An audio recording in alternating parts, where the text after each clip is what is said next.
So today is this full moon. This full moon is in Pisces and it's conjunct with Neptune, the modern ruler of Neptune, of Pisces. And it's an invitation to surrender to truth, to join the flow of life, release our attachment to illusions, and navigate endings and transitions with faith.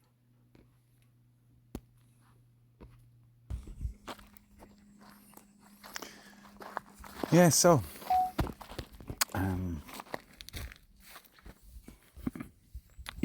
in the sky right now, you've got the physical moon aligned with the physical Neptune under a full moon, so it's opposite the sun with Earth in between, kind of idea. And if one takes any of the ideas of astrology being a mechanism through which we can plot the evolution of time itself through space, and thereby have some kind of a backdrop through which to frame our mortal individual lives in our time frame as being 2024, 17th of September, 1:30 in the afternoon kind of thing.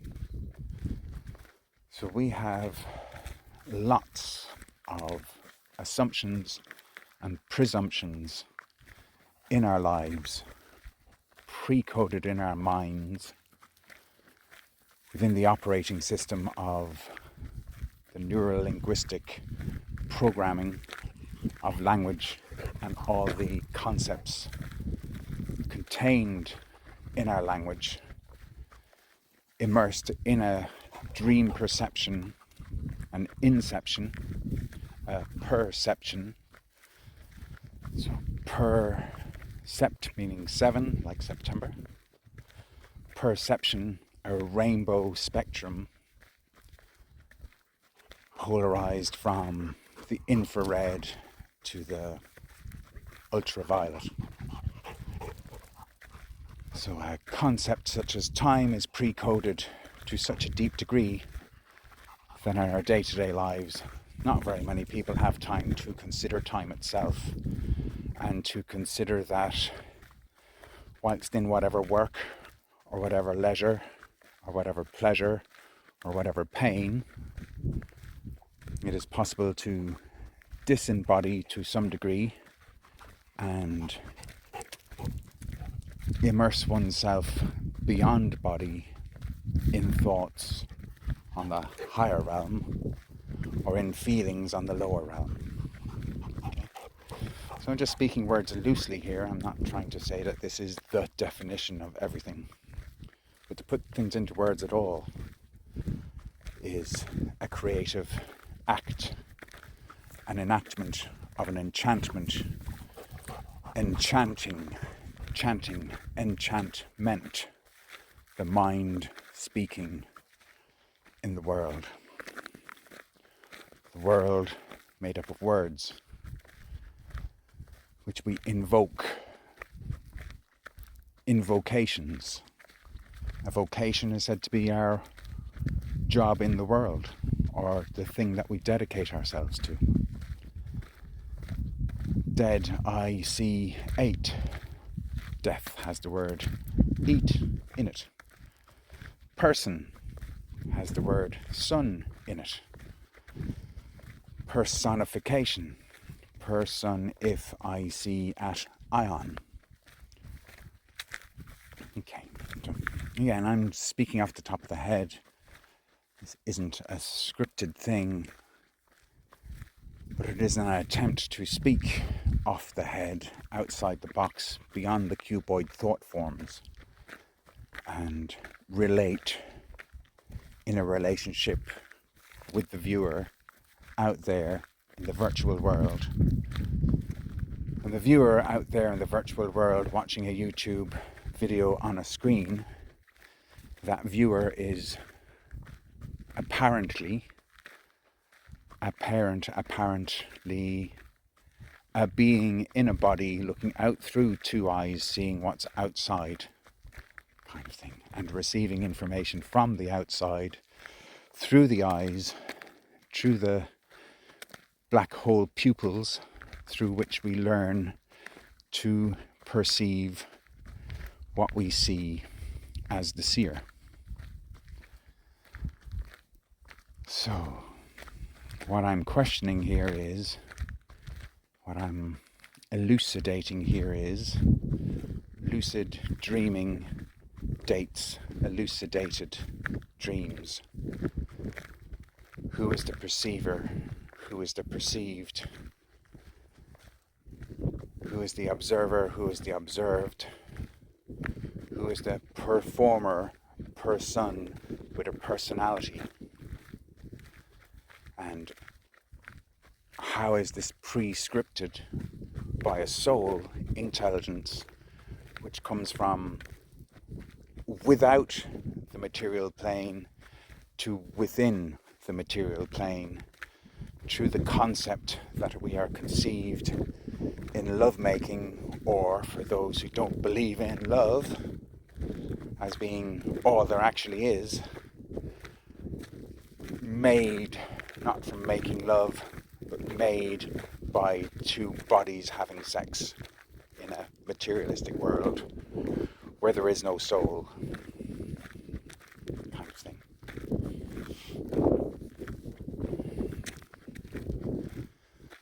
So the imagery in my mind right now, for example, is the roughly 8 billion humans are equivalent to roughly 8 billion mobile phones. And the mobile phones are receiving information from something called the internet, which is said to be in a cloud in the sky, whereas really it's in wires underground.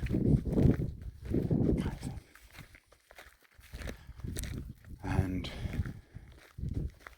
all of us humans are receiving information from our sky cloud soul selves in heaven kind of idea, while actually our id entity, the id, is deep in the earth, deep in the material, deep in embodiment, deep in the belief kind of thing. We are as far from delight as a soul can get, as an id entity, as a person, which in legal definition is a monster. So the id is a monster, which we all have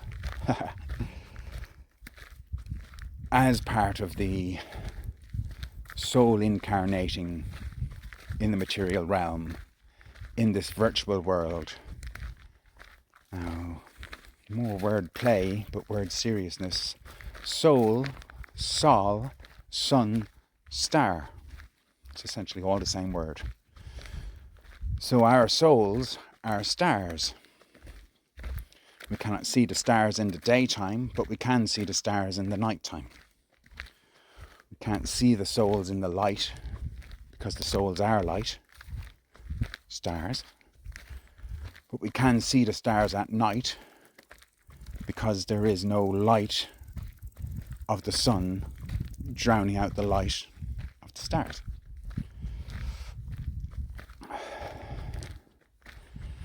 So the idea that a soul is beyond time, when a soul dips its hand down into the material plane, the hand appears to be in the material plane, clothed in flesh. And the soul experiences, and those experiences become part of the memory of soul. So soul is an intermediary between the star soul light and the earthly personality, limited, cut off hand that doesn't realize the rest of the body, mind, experience. I know I'm kind of rushing through many concepts that link together, and I'm sticking together like Lego, and I don't have a script, and I don't have this all worked out beforehand, and this isn't some logical mental thing that I'm presenting in a logical format. I'm attempting to show the ability of a body to be able to speak an invocation, which is enchanting, off the top of my head, retrieving from memories ideas that are somewhat hardwired in me through continual experiences in this lifetime. The next concept, the things that I've been re-experiencing in this lifetime are things which I have experienced in bits and pieces in previous lifetimes enough that my past experience has encoded my soul with those past experiences for right or wrong, to the degree that my soul has become somewhat human, as much as my human is becoming somewhat soul enlightened. That somewhat of the weight of time is lifting off me, and that weight lifting off is allowing more light to come inside of my time.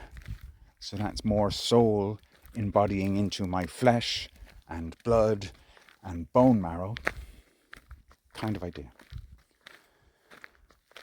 And so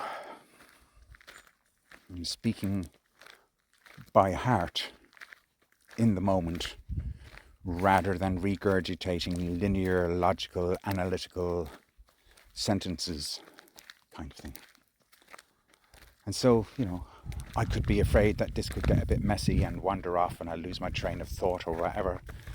But then I recognize, no, just allow myself to be, allow the words to flow and not let my mind get a brain freeze by interrupting the flow of heart, memory, soul, context, text.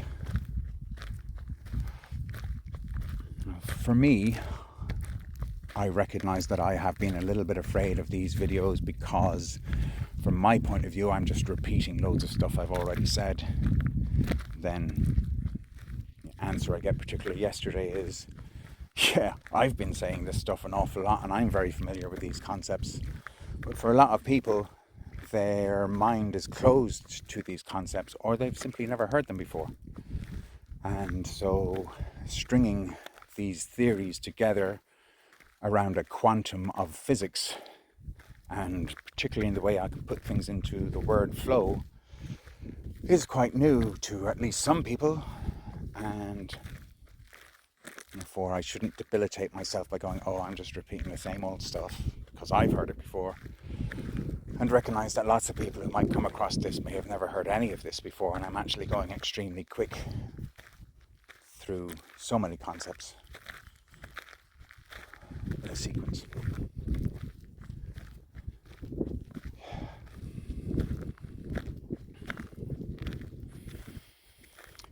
So, this morning when I've gotten up and went down to make coffee, I've gone and had a look at the Facebook to see if there's any notifications and to see what might be on the news feed, so I can vicariously look at other people's posts and have a look at what other people are looking at and judge that maybe that's interesting enough that I'll watch their video that they've posted or read their text, or judging that, nah, I'm not interested in this, I'll scroll on by or just get off Facebook. But on the top of my news feed today was this lady Caroline, and she's saying, hey, I might as well post this because actually I was speaking on this video in this podcast with these two other people, and so if I'm going to speak at all, I might as well promote it. And it's with Callie Spells and a guy called Tony Sayers, I think.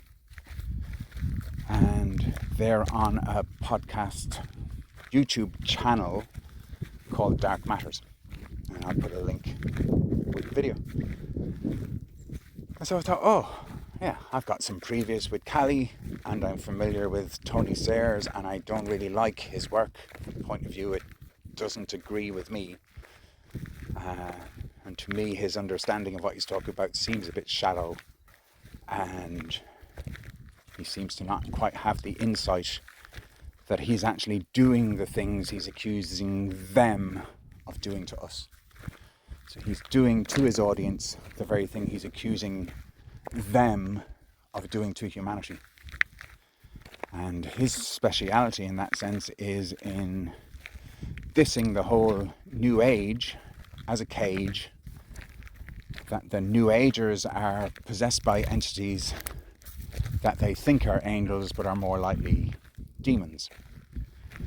And through this interview that I have actually listened to the hour and 9 minutes of, the conclusion of all of this he's saying is that the Gnostics are right, this world is ruled by a demiurge, and that demiurge is a demonic evil entity type of thing. It's also talking about how this matrix, from the Matrix film analogy, has us all trapped inside it, and they are looshing energy from us. And if you understand looshing, he says, then you understand that they cause us to have to live in this matrix in order that they can just steal our energy like we're batteries. And so there are entities, egregores, demons, etc., under the overall demiurge, who have entrapped us into this realm. And it becomes apparent that he is using the word soul. We are souls who are trapped in this realm. And that the whole New Age thing or religious thing, that you go to the light when you have your death experience, that the light actually wipes your memory and sends you back down, having sucked all that energy out of you in your afterlife review. And then you're sent back down with your mind wiped, and you have to live yet another life having your energy sucked, and it's all very futile. And so he is claiming that his work is to save people from the New Age cage, to inform people not to go into the light. But I have not managed to hear where you're supposed to go if not into the light. I have not managed to hear where our souls would exist if we were not forced into this New Age cage of an artificial intelligence, inorganic program machine that is torturing us down here in order to loosh our energy. Yeah. He doesn't mention the adrenochrome, but it's the same concept as the adrenochrome, that you must make the babies suffer in order to get the juiciest chemicals to feed off their energy if you're an evil being possessing bodies of people who think they're humans, kind of stuff. So, none of that is news to me. I'm aware of these concepts. I've experienced these concepts.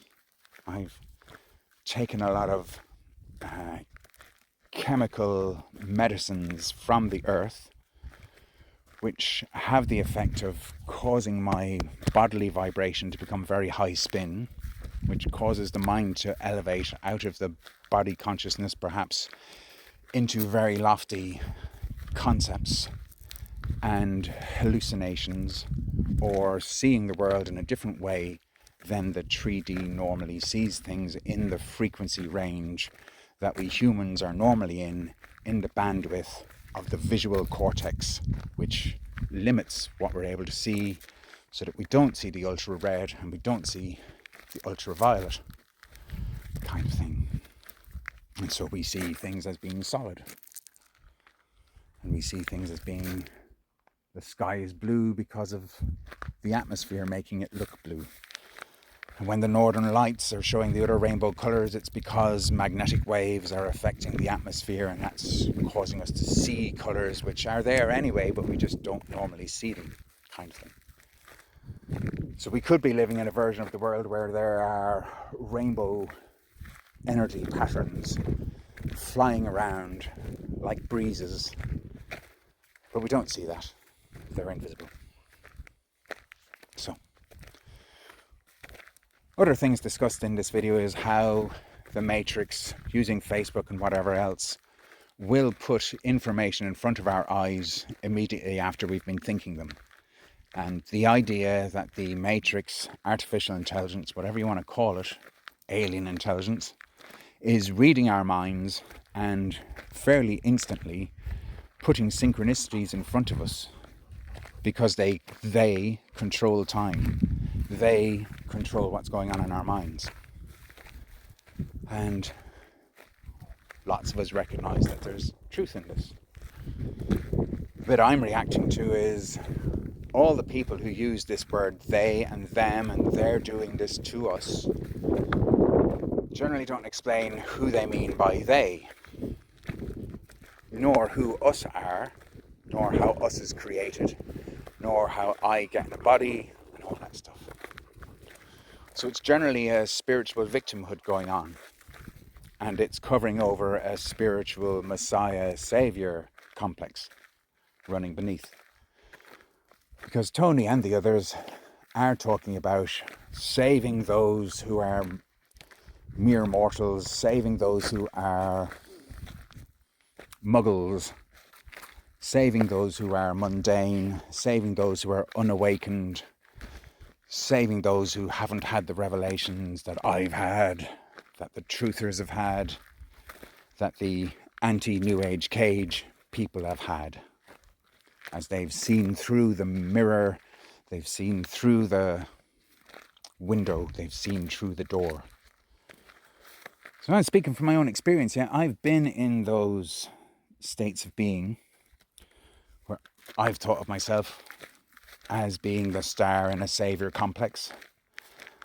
I've thought of myself as a fragment of heart. I've thought of myself as a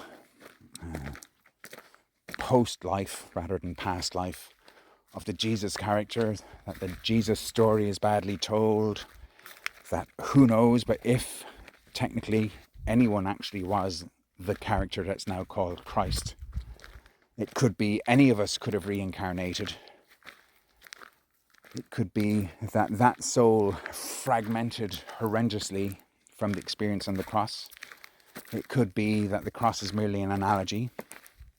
It could be, as the religions tend to frame it, that that soul who came down and took on the cruciform and crucified himself never came back down to manifestation, but has become a doorway to help people to escape the so-called matrix, to escape from duality, to escape from the ego, to escape from the prison planet.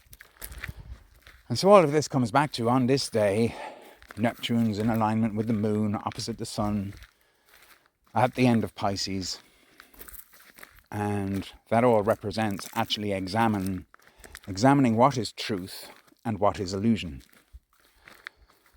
And humanity have been working that out for a long time. And as we're awakening from some sort of this external world has got so crazy that people are less so fully gobsmacked believing that what they see out there outside themselves is the truth. And so questioning the truth has become a very big theme, particularly since Trump rose to whatever fame and Extinction Rebellion rose to whatever fame, being around 2015. Also when the United Nations became more famous of coming out from undercover and declaring that we already have a one world government, your individual nations are not making their own decisions. Your individual leaders are all following some invisible leader, which could be called Lucifer, could be called Christ, could be called a one world religion, could be aliens, could be whatever type of thing.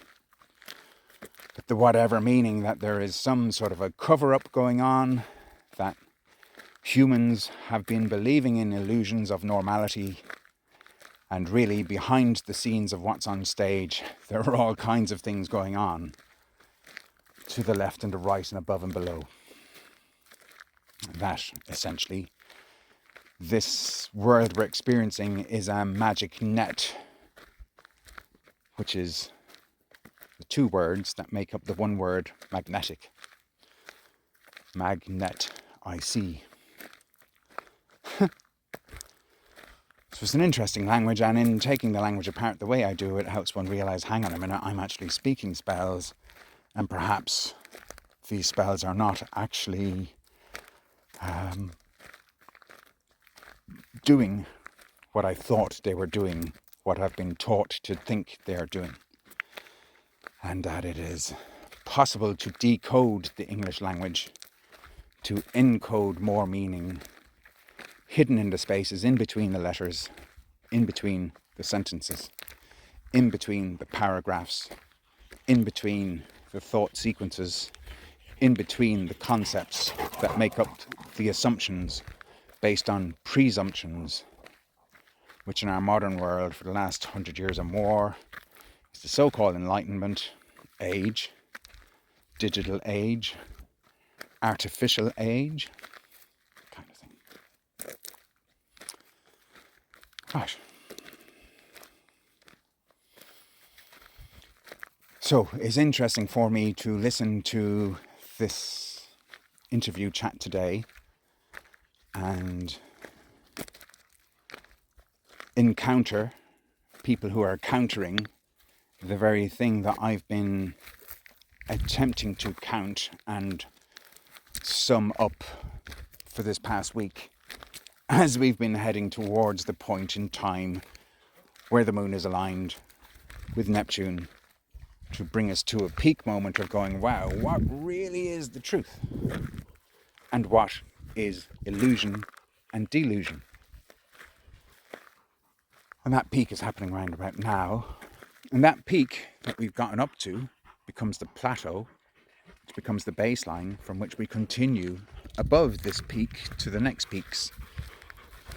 And the idea from astrology is that these next 3 years continue to ascend very quickly from peak to next peak to next peak of an ascending, accelerating perception of time. So our perception of time is increasing its frame rate. We are repeating the cycles, recycling the cycles faster and faster and faster of everything that's happened now up until today gets recycled today. And tomorrow, everything that had happened before this moment will have had an extra day on top, and that will be recycled. So the whole is becoming a whole and a whole. And then the whole is integrating that whole day, and it's a day plus one. And this is all basically what computer science is called. They're called iterations. Plus one, plus one, plus one every time you do an iteration. Nature of time stuff. So, where I'm at, it's interesting for me to listen to these people talking about stuff as if it's brand new that I've been struggling with for 20, 30 years in this lifetime. And because of the COVID lockdowns, and before the COVID lockdowns, because of the artificial intelligence, because of the 5G, because the 5G was getting put up under the cover of the lockdowns, because so many trees were being cut down, because the post-truth world from 2015 onwards appears to be like my t-shirt, yeah? It's a Joker. It's got blood on its mouth, or at least pretending to. The creatures of the nightmare world are revealing themselves as being the controller of the daytime world. The demiurge has taken the place of God, and God is a falsehood, kind of stuff. Yeah, I'm really familiar with these things. And in these last few years, I've had to really think about this stuff in terms of, can the artificial intelligence with its smart dust and its internet truly download a third strand of nanodust onto our DNA so that the internet can download what we think are intuitions, pretending to be intuitions, but actually be programs being run by an AI that is actually invading our bodies so that we become fleshbots. And it becomes quite circular. The idea that the artificial intelligence is not something we've created recently.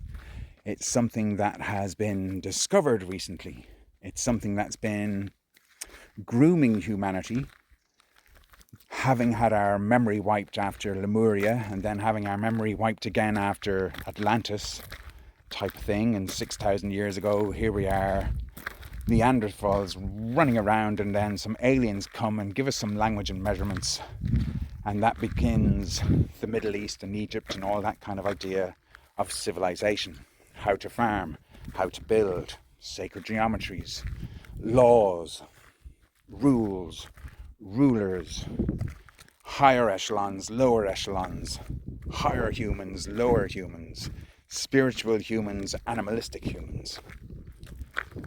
Basically, changing what was a polyistic, animalistic, animated, multipolar experience of life in a fairy realm, Earth, and changing it into linear time, polarized duality, individuality, splitting up the family clan, turning us into nations of citizens, turning us into, these days, consumers of data in a one world mind frame ruled over by an artificial intelligence.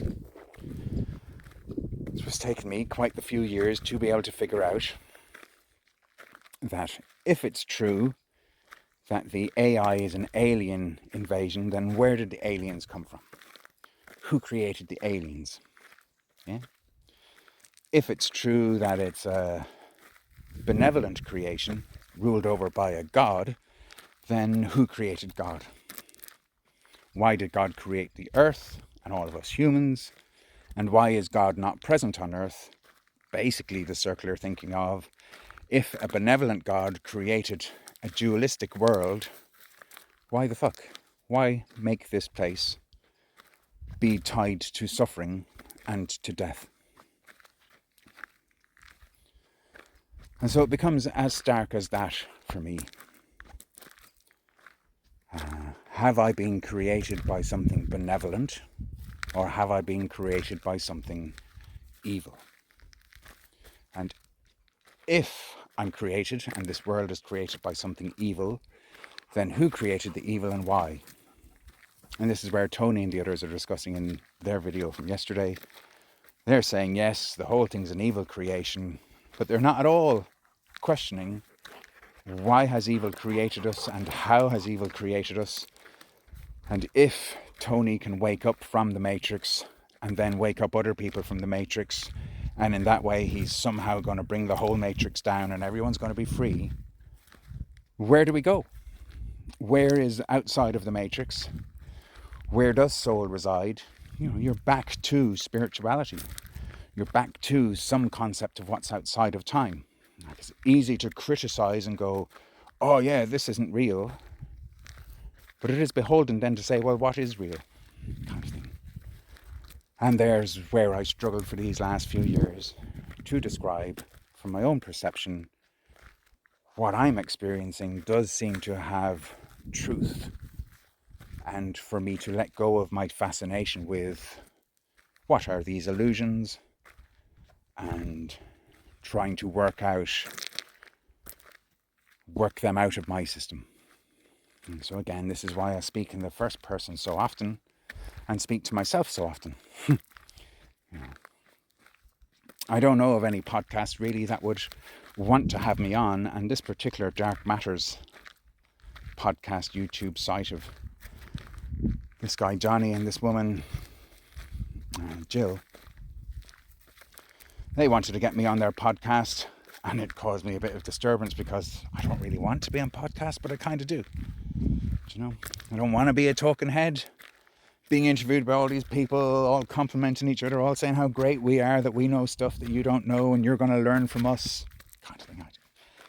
Something I don't like about the whole thing, something I'm scared of with that whole thing, and yet something which, if I'm to make a living in the modern world, there must be some fair way of doing that with integrity and authenticity.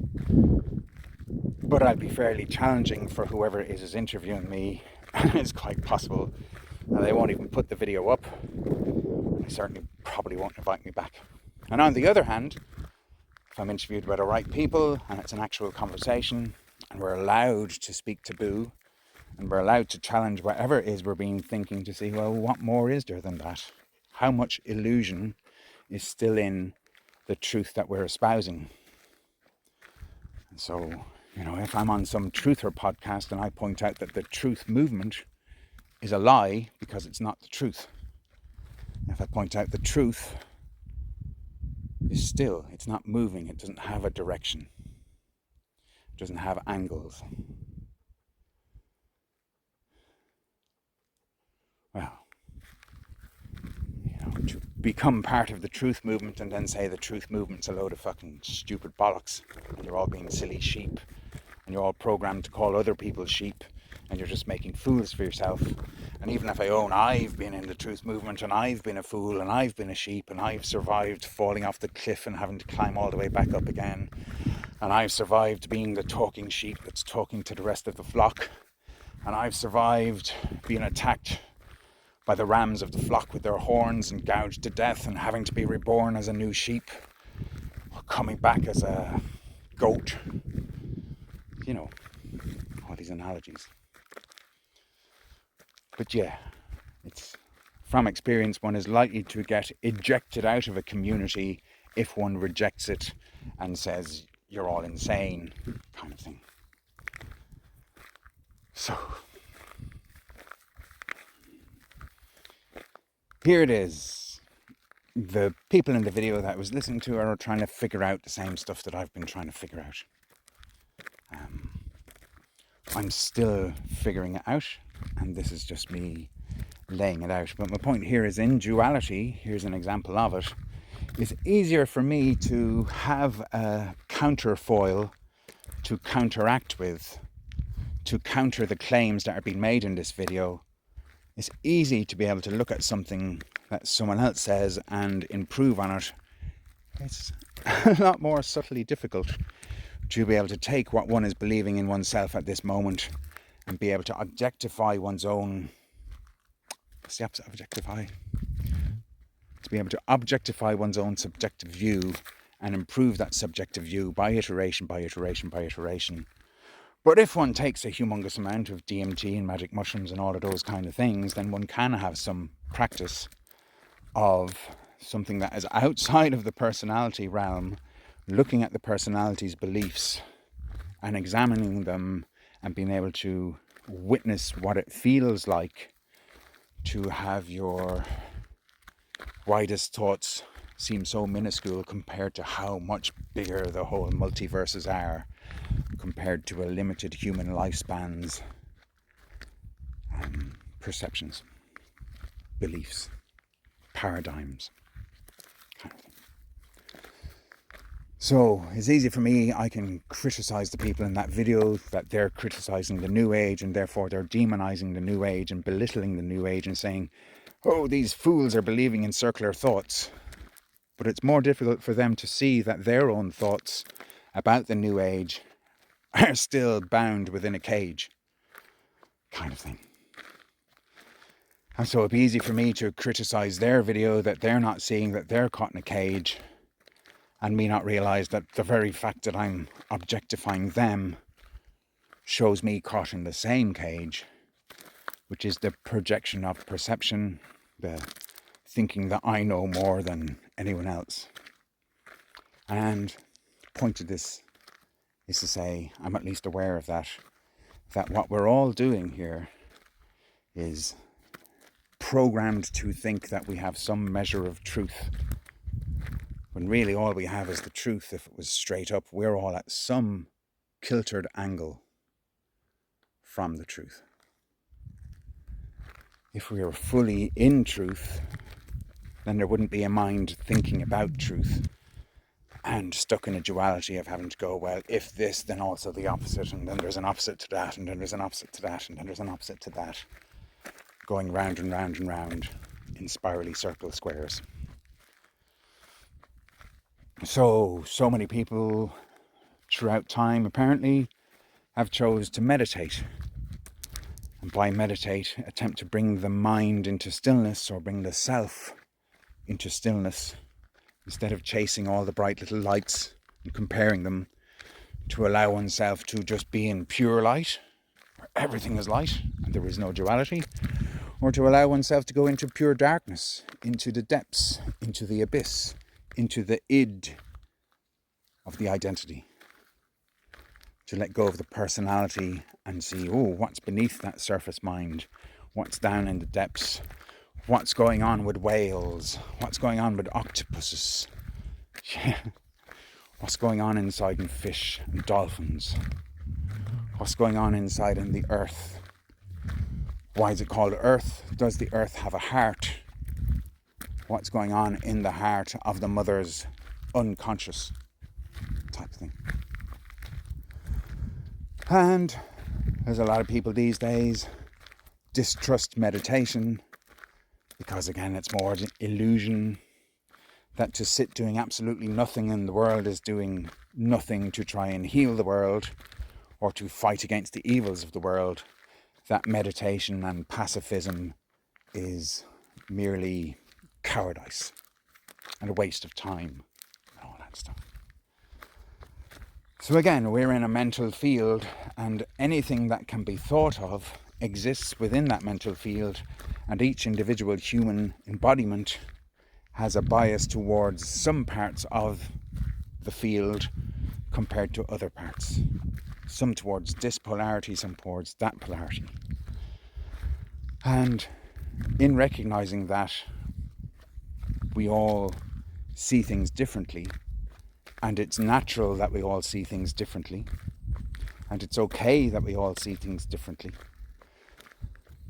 then the reason for war, that my belief was fight your belief, would have less grounds and less soldiers willing to volunteer to fight. Kind of thing. There'd be less infighting inside in our groups if we could allow each other to have a different view on things instead of trying to conform each other into agreements like we're ingredients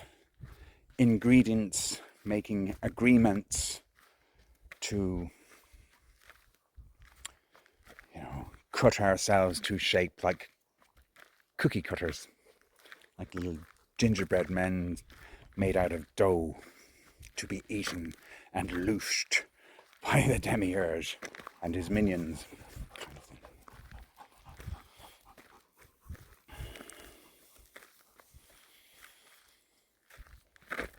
So if one comes to stillness, one can recognize that any thought takes a direction away from the center.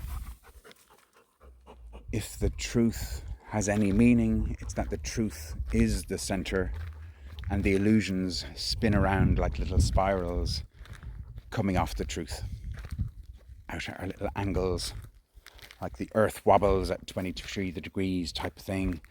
But there can be a parallel version of earth that's in total stillness, that isn't spinning at 23 degrees but is aligned with true north kind of idea. But again, we're going to conceive in a universe, how can there be such a thing as north and south, and east and west? Or to put it in the word news, N for north, E for east, W for west, S for south. The news is the north, east, west, south. Why? It's like asking, when we tell the time, why do we say it's 3 o'clock? Right? What does the O mean in o'clock? Kind of thing. So again, I've said this before, I'll say it again. What we have discovered with the creation and building of the machinery that make up the World Wide Web of the internet, of wires sending pulses of dark or light. And so the whole internet is made up of wires, and those wires are sending binary, meaning dualistic codes, sequences of dark light, for example, making up numbers which the machine is able to learn a binary code and translate what a human says into binary pulses that the machine understands. And at the point where this video is coming out of your device, through your pupils into your brain, if you believe in that kind of thing, the computer is decoding the machine language back into sound and vision. become frequencies, which travel through your pupils, through the dark blind spot at the back of your eyeball, into somewhere in your brain, and then the brain apparently is turning that image upside down and inside out, inside in your pituitary gland, your little pine cone, inside in your mushy flesh, the back of your temple, kind of thing. Yeah? Assumptions and presumptions, and a lot of stuff that we're ignorant of, kind of thing. A lot of things that we ignore because we just look at the things we're programmed to assume are true, and therefore we're only seeing what's encoded in our beliefs, whether conscious, subconscious, superconscious, or unconscious. Those beliefs are rendering the different versions of this multiverse that we're individually seeing.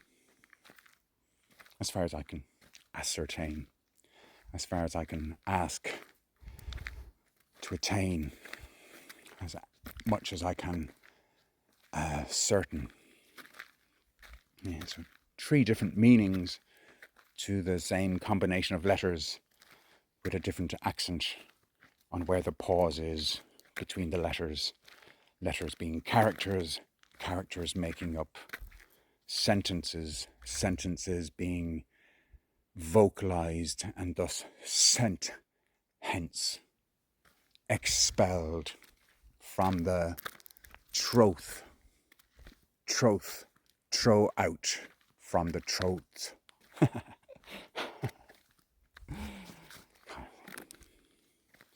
So the Adam's apple is the voice box which amplifies the signal that is coming from the brain, that is originating in the pineal gland as a image within darkness. Where is the light coming from to get inside the pineal gland in order to form the image?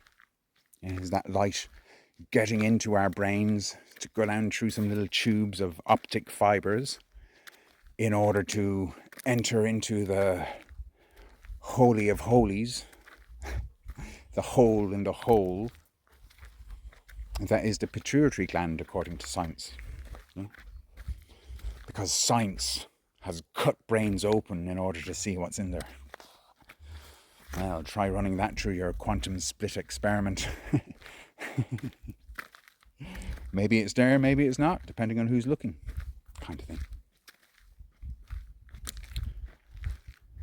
Science, by the way, means to cut like a scythe, like a scissors, like a sky, to separate in the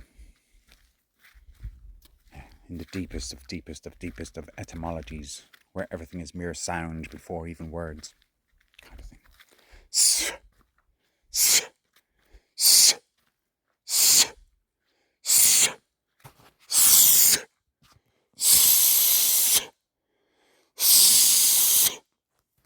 making that sound like a snake causes my dog, for the first time in this whole 50 minutes, to come back to me to go, "Why are you calling me with that sound?" That's cutting through my brain chemistry of sniffing smells and make me prick up my ears and say, that's my human calling me with that sound. And I don't usually use that sound to call Shadow, but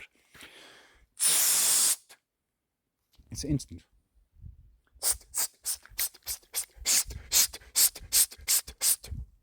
Yeah, if I were to use language, I'd be saying, "Faster, faster, faster, Shadow, come over here as quick as you can." Which has had its effect too. So,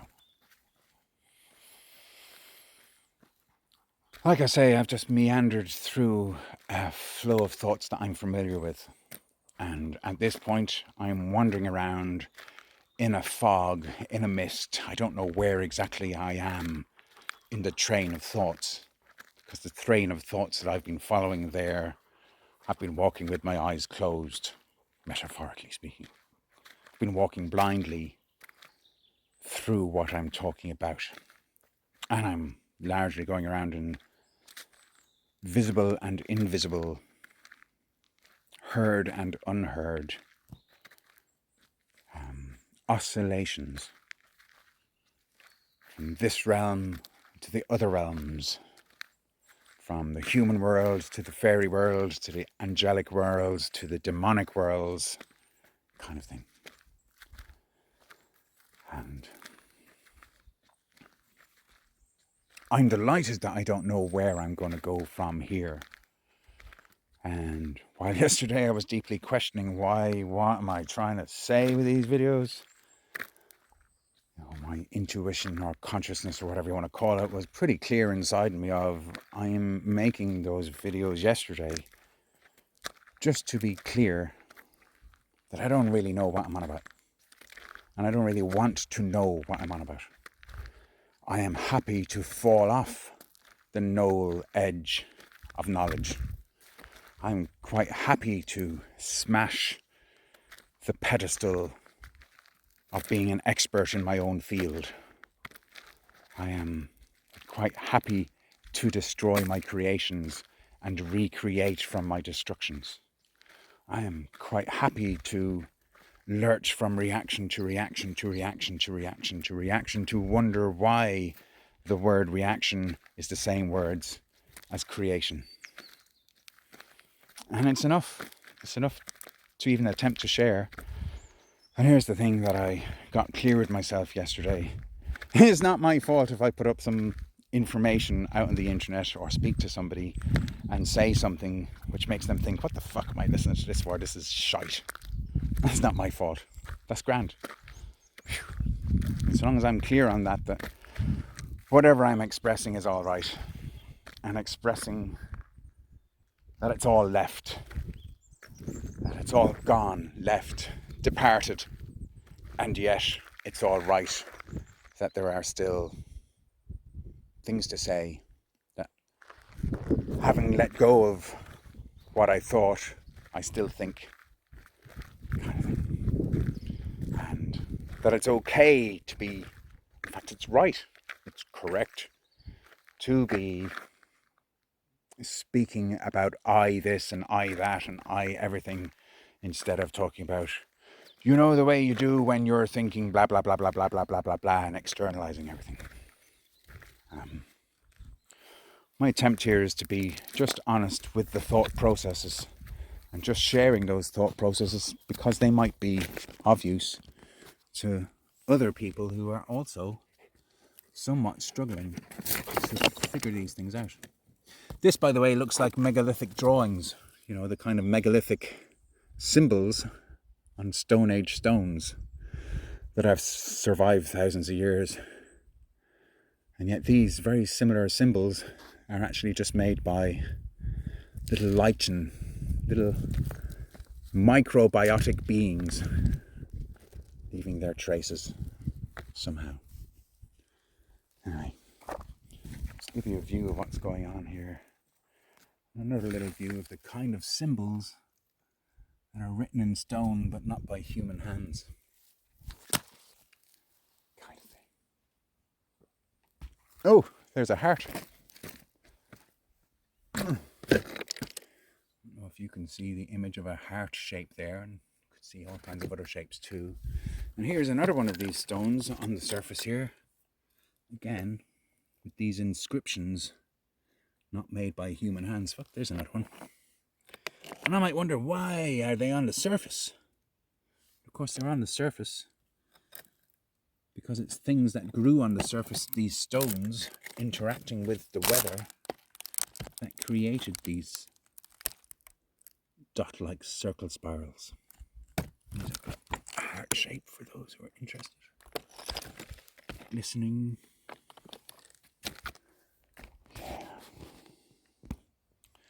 So this place where I am right now is in rural Scotland. Apart from me talking all over the beautiful silence here, it's beautifully silent in this place. So here we have human destructiveness. So humans, for money, for gain, and perhaps some good intentions too, But humans sow these monoculture forests so that they can cut them down in their prime, none of them reaching old age, to be used as fencing posts and building materials and all of that kind of thing in the construction industry. And when they cut them down, all this wealth that they created, all this life that was sown in the ground, is destroyed. And they build these truck pathways in order to harvest and take the harvest. And they bring in diggers, and those diggers dig these big holes in the rocks, in the ground, gouging out all of this stuff in order to smash this stuff up, in order to make it into this size, in order to then dump it out, creating these roads so that they can drive the trucks with the trailers, so that they can harvest the wood, harvest the material, the loosh, for people to make money. And then, because it's such a destruction, often it's not replanted, kind of thing. But whoever's bought the forest off the people who've harvested it don't want to spend the tens of thousands of pounds on re-sowing it, so you can let it just grow wild, kind of thing. Who knows? Well, my point being is, it's beautiful stillness here.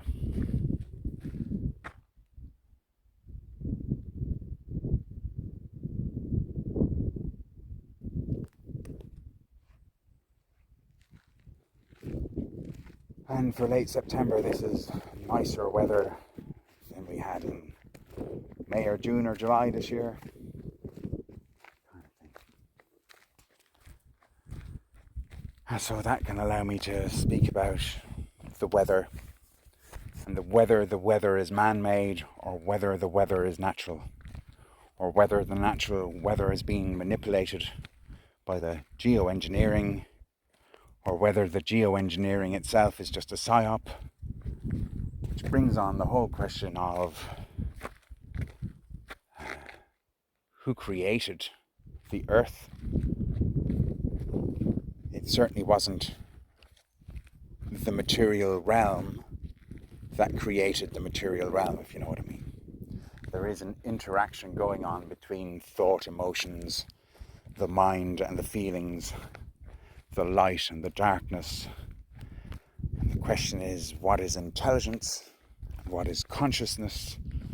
And how do we think? And how do we feel? And how are we this sensitive that we can feel suffering and we can feel elation?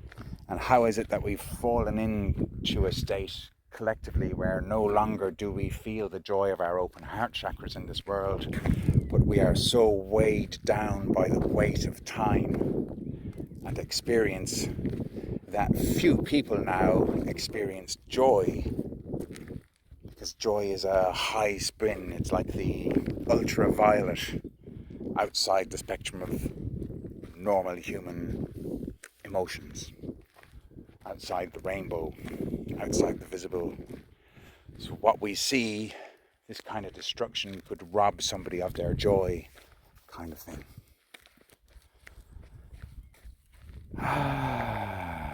Which again brings back the whole question of the ingestion of chemicals, of things like MDMA, which is an artificial version of some chemical that was first harvested from some special type of tree, type thing. And then a synthetic version of that chemical was created. Government laboratories or by subculture people just trying to set everyone free? I don't know the answer to that. And yet, MDMA spread all over the world in the 90s. And gave rise to electronic music, trance festivals, and all of these things. Well, my point being there is those chemicals were able to affect the dominance of the mind frequency and amplify the lightheartedness of the joy frequency. So that people on MDMA were under the illusion that everything is just love while they were tripped out. And then on the come down, once the chemicals have worn out, in the come down one might entirely feel, rather than we're all one, I'm all alone. Rather than we have everything in common, the feeling of, fuck, I have no thing in common with these munchers who are sleep deprived and not able to sleep because they can't handle the twitchiness that's going on. So it's a different way of seeing the rainbow spectrum, to go from MDMA high of joy to MDMA come down of depravity, or any of the other drugs. The spectrum.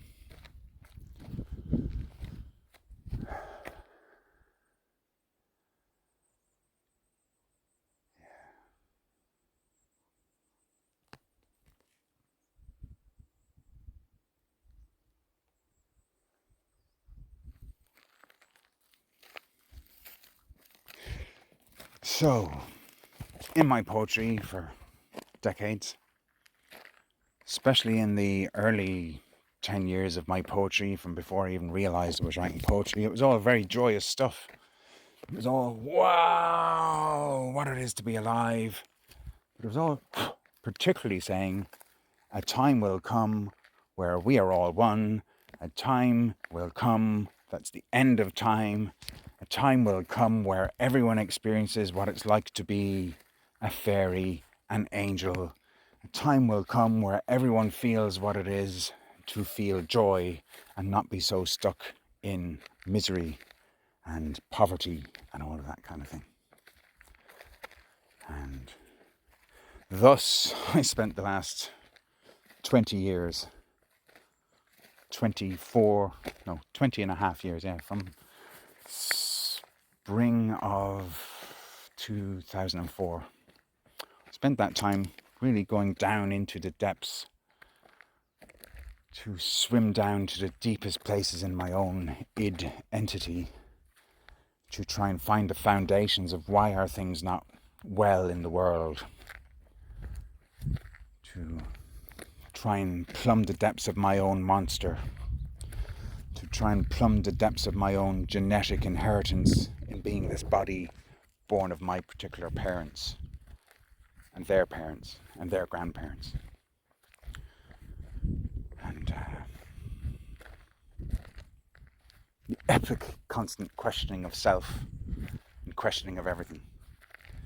The massive amount of looking into my own past, looking into the collective past, looking into the universal past, seeking to understand the poetry, seeking to understand these spiritual concepts that other people are talking about, seeking to compare what other people are talking about, in as much as we have books that go back through religions for whatever thousands of years, apparently describing the idea that if something was written an awful long time ago, that means it's more true than something that's written these days. Questioning everything, to eventually get to a point of going, the only thing to actually do is sit beside a fire and attempt to become the fire and listen to the fire being, rather than being tuned into the radio frequencies of the mental plane, kind of thing. So that's a worthy experiment if anyone else is interested in spending something like 3 days sitting by a fire on a sunny day like this, I guess it's 3 years ago when I did it, because it was a late September, and it was as hot as this actually. And attempting to manifest the physical forms of ancestral beings in the stumps of the tree trunks, cut into sections and burned over the space of what went on for 5 days.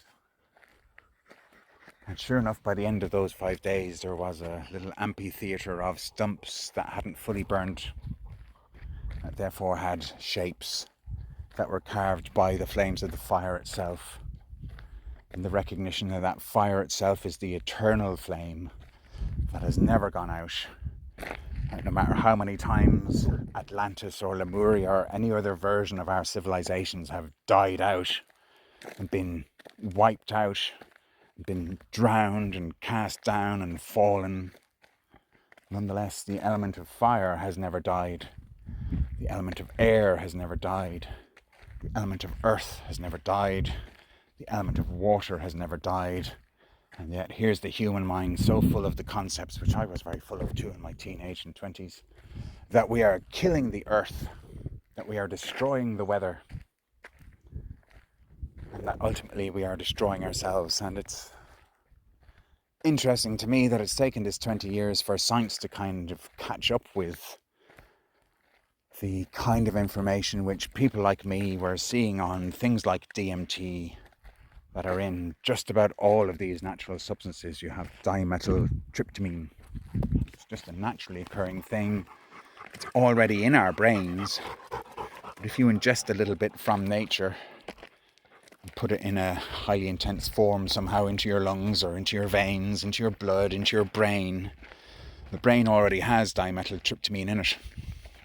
And so that little bit from the outer applied to the inner catalyzes a near-death experience, the experience of leaving one's body really fucking quickly as you're breathing out this pipe of smoke. Before the pipe of smoke has left your lungs, your soul, consciousness, whatever you want to call it, personality, mind, has left your body.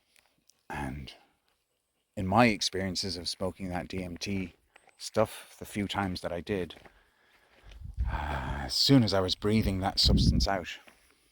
So, you have to be strong enough to be able to breathe a whole pipe full in and hold it in your lungs and go through some transition, through some doorless door, through some imaginary,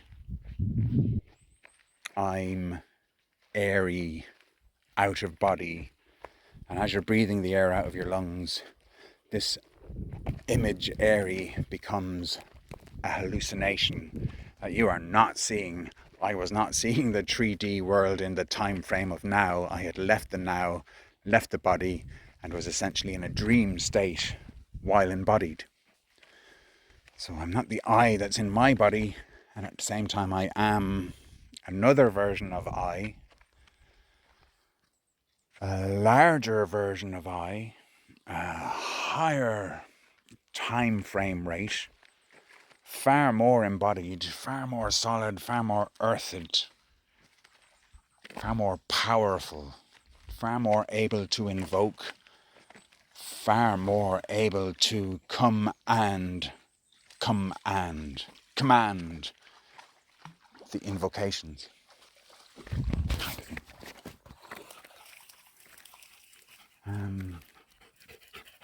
So me, I can speak of other realms quite easily.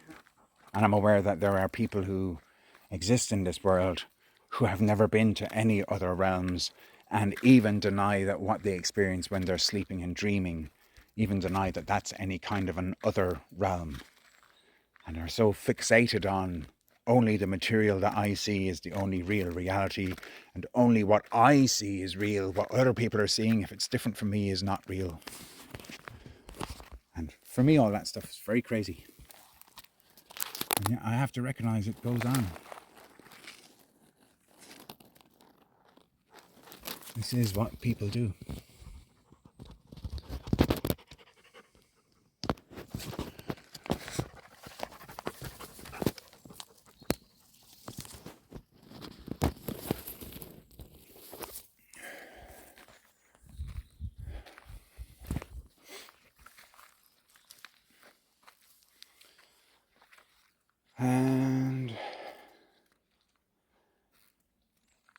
Yeah, there have been various times in my life where I've been aware that I am psychotic, that I am actively challenging and so far outside of what is accepted normality, acceptable behaviour in society.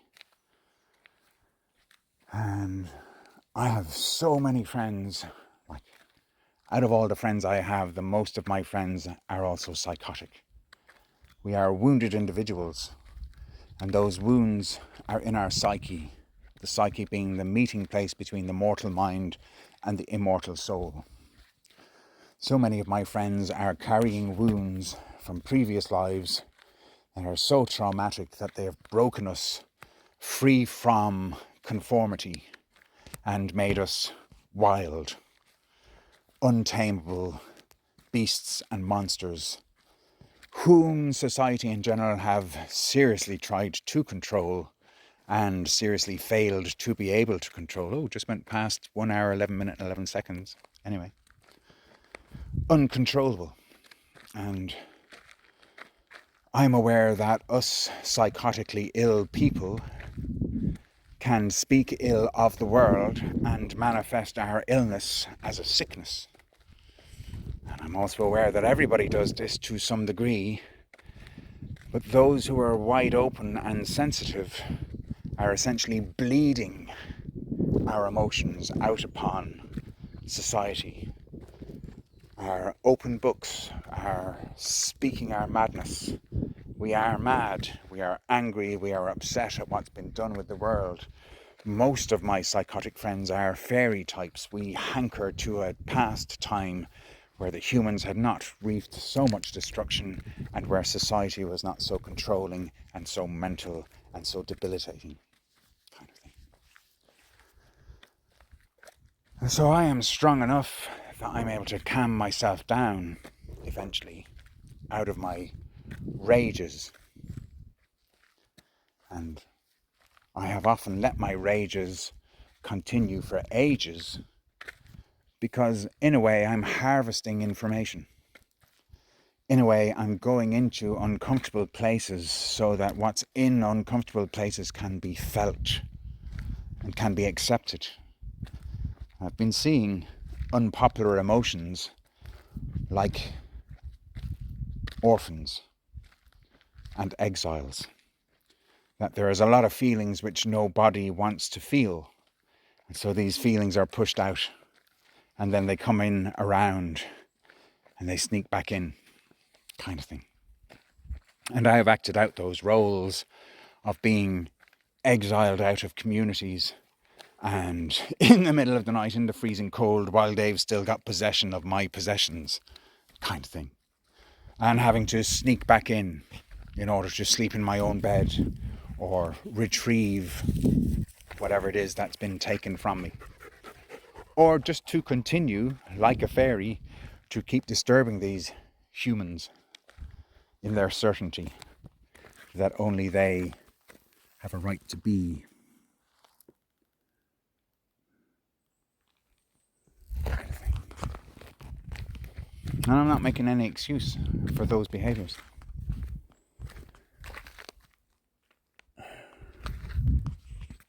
Those choices, those life choices, that pathway that I perceived as being soul-led.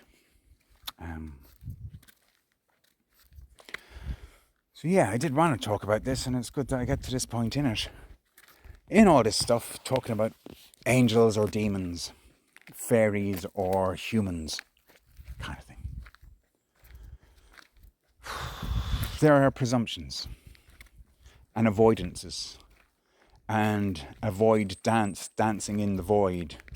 And then there are those who only stay on the stage and only act from the prescribed script and stick to the script and never say anything ad lib. And I love to ad lib and I love to act out, and I'm a sort of natural performer. And yet I've been off stage for a long time, no longer what you could call a active actor, no longer having much of an influence out there. And there are parallel versions of my life that if I'd made different choices, I would be in a different place right now. I'd be more successful, more famous, or maybe dead, you know? The excesses of being famous and actually cashing in and make money may well have killed me decades ago, because I may not have been able to handle the excesses which my extremism would have drawn to me, type thing. And indeed beliefs that there is an evil entity out there, that there is a spiritual war out there, that evil entity has been trying to kill my soul for a long time because I've been summoning it and threatening it and standing up to it and inviting it, that I will eat it and spit it out, and that at the end of time it will find that I am eternal and it has been forgotten. And always, those times where I have summoned the demiurge to come and face me and my fairy army soul, all those times that I have summoned the demiurge, the one-world demon, to come and face me in my mortal flesh, I have understood that by having mortal flesh, I am more powerful than any spirit, kind of idea. Yeah.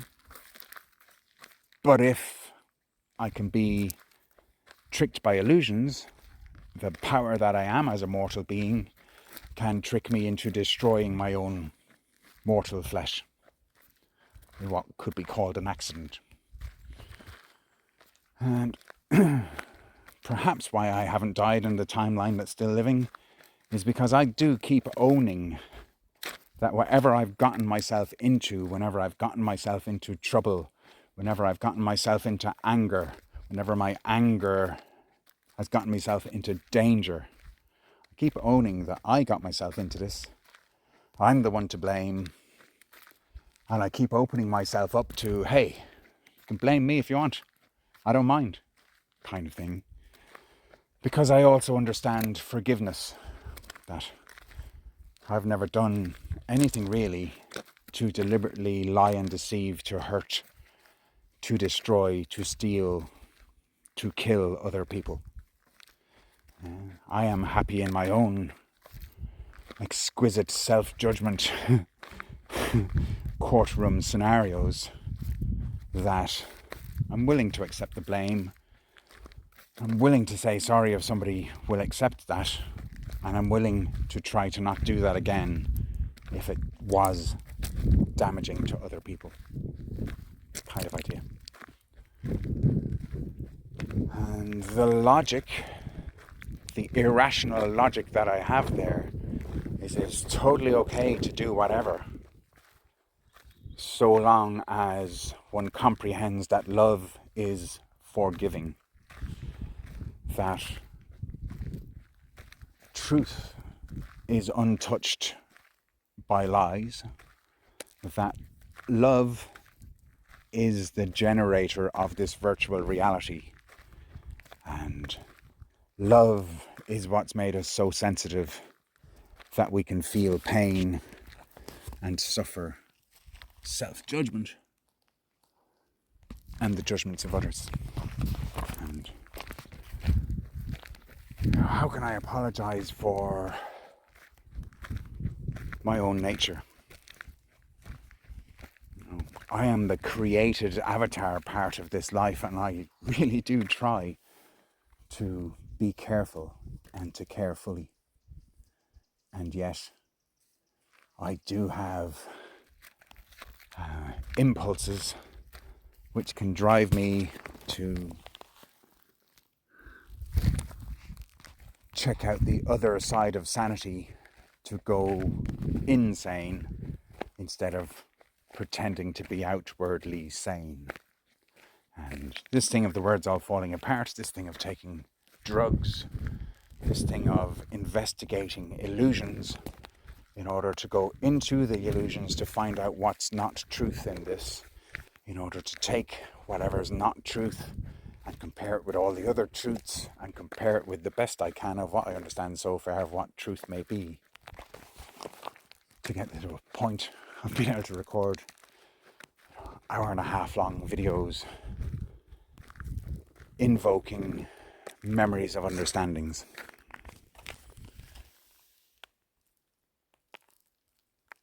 And to keep me in a way that I have no vocation in terms of a job, in terms of Job, in terms of the Bible, in terms of the curse that God put on Adam, that he'll have to work by the sweat of his brow, kind of stuff.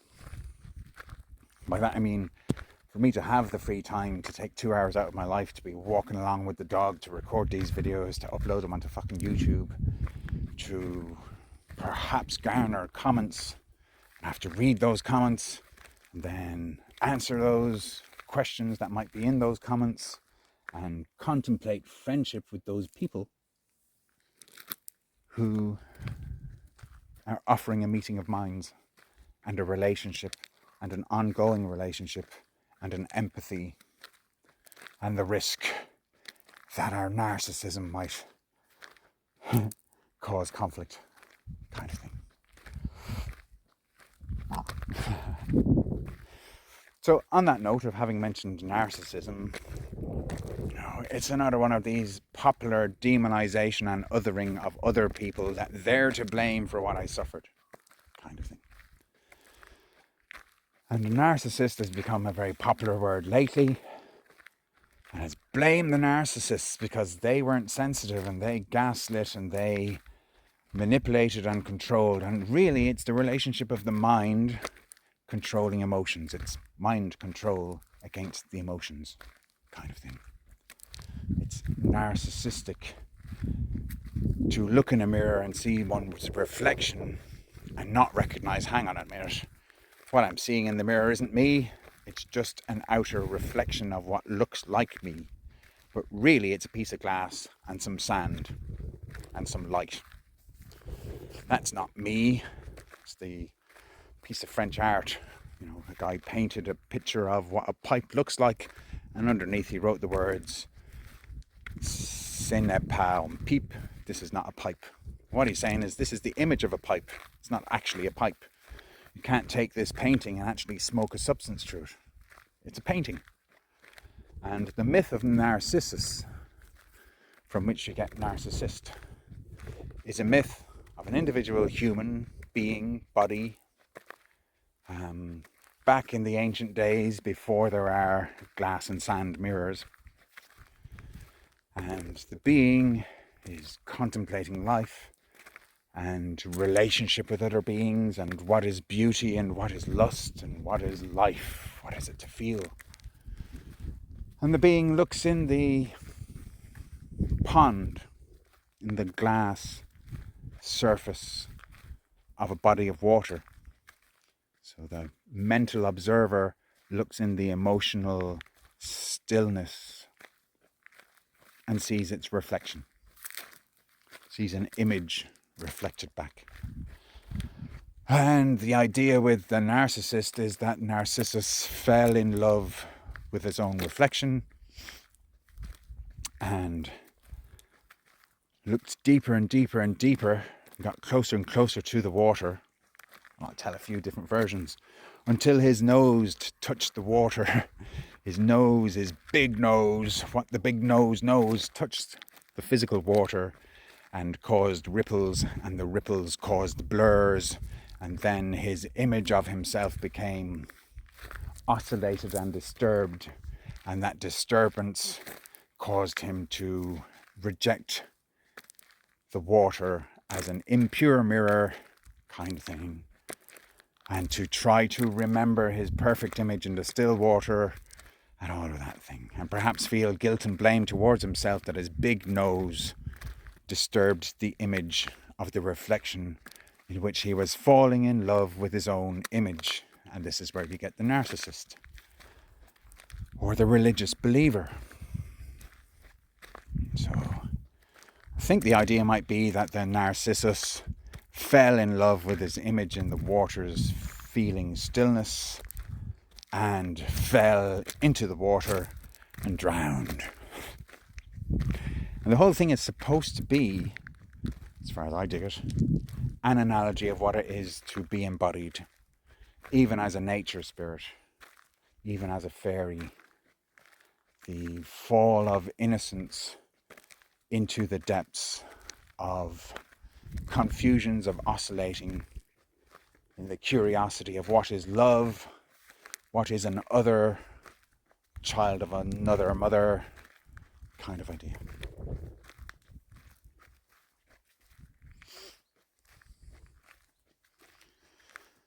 So that's the sort of circular coming back from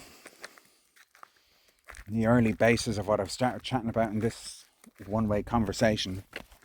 Is here we are immersed in the body of emotional fields. We are souls projecting light from faraway stars through time and space, through the firmament, through the bubble, inside of air, inside of water, inside of material, inside the mother's womb, inside the waiting room to pop out and take a first breath. And that first breath when a baby is born ignites an electrical memory system, an electromagnetic earth body system that begins recording. Initially unconscious, subconscious, conscious, and perhaps before we die, certainly after we die, super consciousness, which is back to the soul realm, having harvested our own memories and created memories and brought them back to our own soul and said, hey, this is the load of fish I caught on this journey with my boat. Stick them with the other fish and I'll go back down again tomorrow and I'll live another life and I'll collect more fish and I'll harvest them here. If wishes were fishes, we'd all make bodies and be fishermen.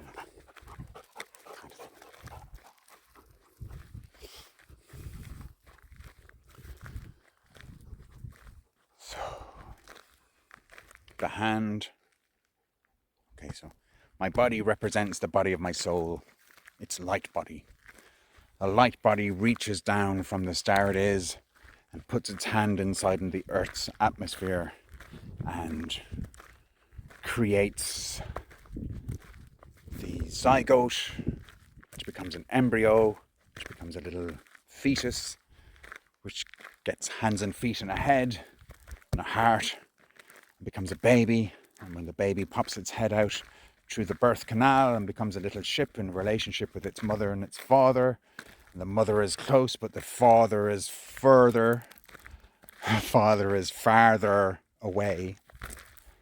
And the relationship with the father is externalized, but the connection with the mother has been conceived in the womb, internalized. The eyes on the inside, the eyes on the outside. By being born, we enter into the dualistic individuality, the two eyes and the two ears, the two sides of the mouth to speak through, kind of thing. Bipods, bipolar, having two poles, bipolar. Polytheistic, atheistic, monotheistic versions of programs running in software in mushy brains, kind of thing. So convincing that we can be convinced that we are the body and there is no soul. That my fingers don't have a hand, don't have an arm, don't have a shoulder, don't have a light body, that I'm not a star that came down to this drop of water called Earth to experience the narcissism of the Earth heart, wondering what is this reflection of beauty that can be polarized into terrible, what's the opposite of beauty? Ugliness. Let's be as simple as that. As sure as day follows night and night follows day.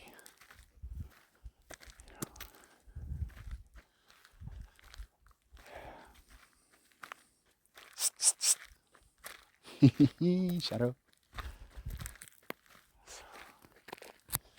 wherever we go, we have a shadow, unless we're in total darkness. Without light and something material to block the light. But without light, there is no shadow. In the eternal night, we had no shadow. Thus, the self that I am on the soul realm, outside of time, has no shadow. The shadow cast is a pretty good definition of why is there duality in the manifest world. Oh yeah, I'm nearly back to the van and I've got to get back home to do more homeschooling with the kids. I'm going to do something called microbits, which is coding devices, which is basically the rudimentaries of making our own little robots who will do what we ask them to do. But I want to show this image here before I finish this.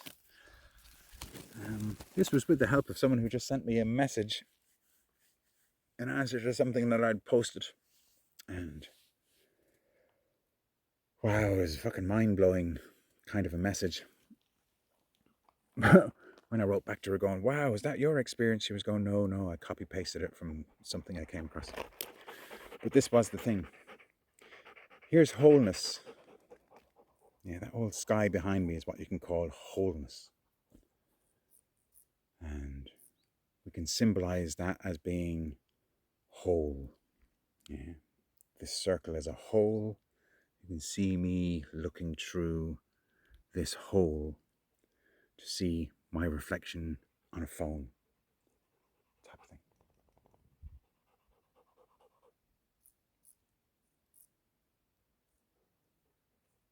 So we can see this circle as being the creation of time.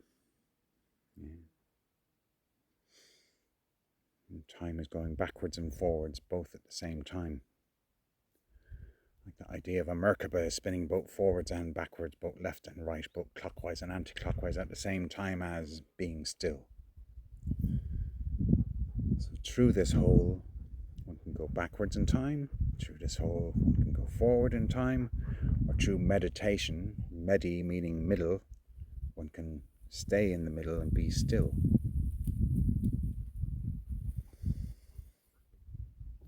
So the idea of individuating is that the whole circle twists in on itself and becomes two little circles. Now it's actually still the same circle, a zero, but it appears to have twisted upon itself to make a figure of 8 infinity, where there seem to be two separate circles. Seems to be two separate circles. Seems to be two separate halves, disconnected. This one's living, and this one's evil. L-I-V-E, E-V-I-L. See what I mean?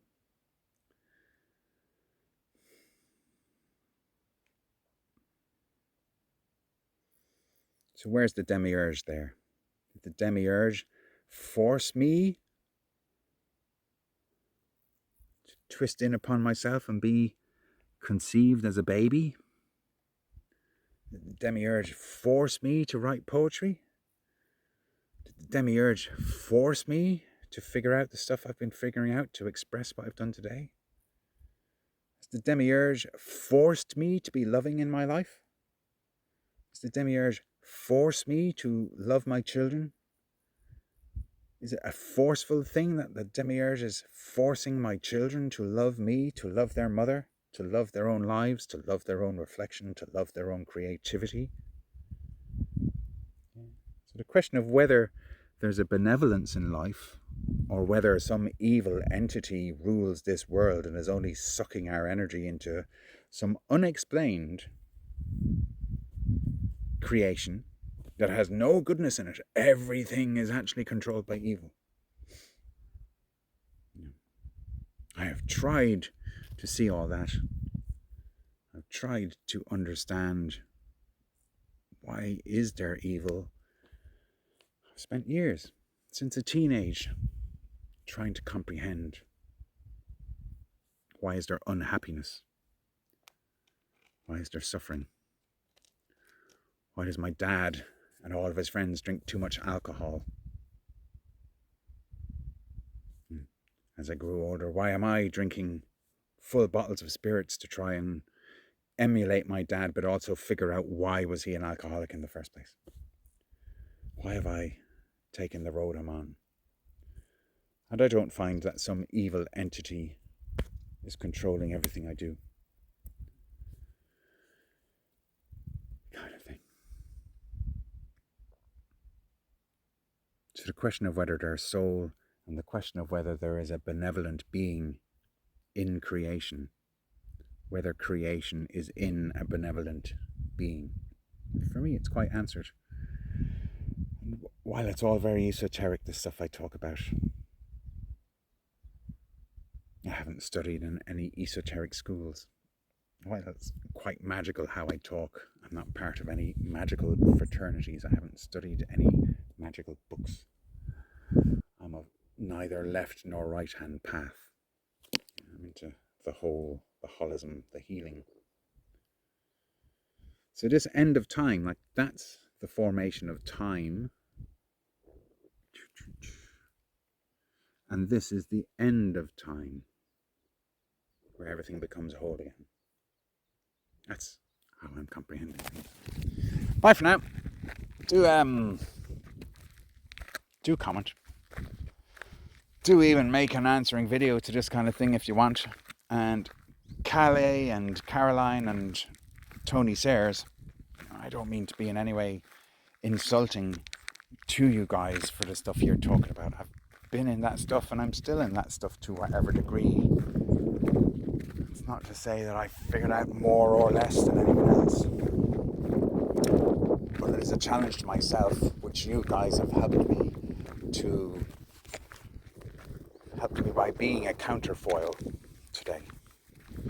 So I'm not trying to diss you guys, but I am interested to see what kind of a reflection you would give me for the kind of stuff I've been saying in this video and the couple of comments I left under your video. That one's almost like a triple spiral, eh? Yeah, I might as well bring this rock with me actually, because it's very much like a standing stone of a megalith. Mega meaning huge stone. So this is a mini lith. But yeah, do let's engage in conversation if you're willing to, and try and answer this kind of stuff, and we can somehow try and make it a conversation. And indeed, if anyone with any kind of a YouTube channel of their own, or any kind of a Facebook Live, or a dark secrets podium platform, if anyone does want to challenge me back with a conversation, I'm wide open to it actually. Let's do that.